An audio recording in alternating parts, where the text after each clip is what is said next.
Chloorgas word deur 'n kaliumjodied oplossing geborrel. Die rediseermiddel in hierdie reaksie is, die korrekte antwoord is C, jodietione.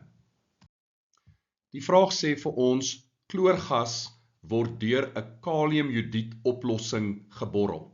Met ander woorde, ons het chloor in die gasfase en ons borrel dit deur 'n oplossing van kaliumjodied.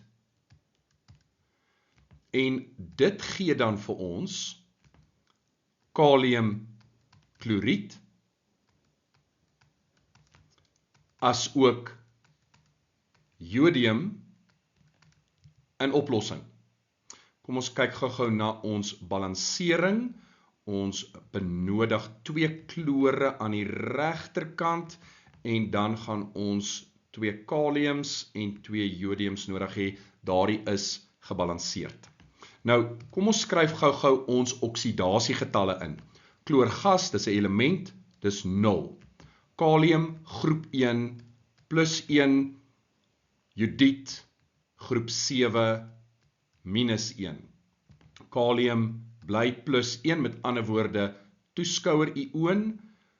Kloried is minus 1 en dan jodium aan die einde 0, want dit is 'n element. So kom ons kyk gou-gou.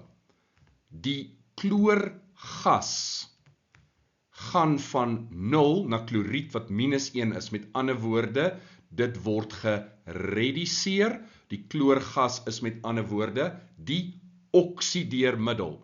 En jodied minus 1 word jodium 0. Met ander woorde, die oksidasiegetal neem toe van minus 1 na 0 toe. Dit is oksidasie wat plaasvind. Die jodietione is met ander woorde die rediseermiddel. En kalium, soos ek reeds genoem het, plus 1, dit bly dieselfde. Dit tree op as toeskouer-ione. Die rediseermiddel in hierdie reaksie is dus jodietione wat oksidasie ondergaan.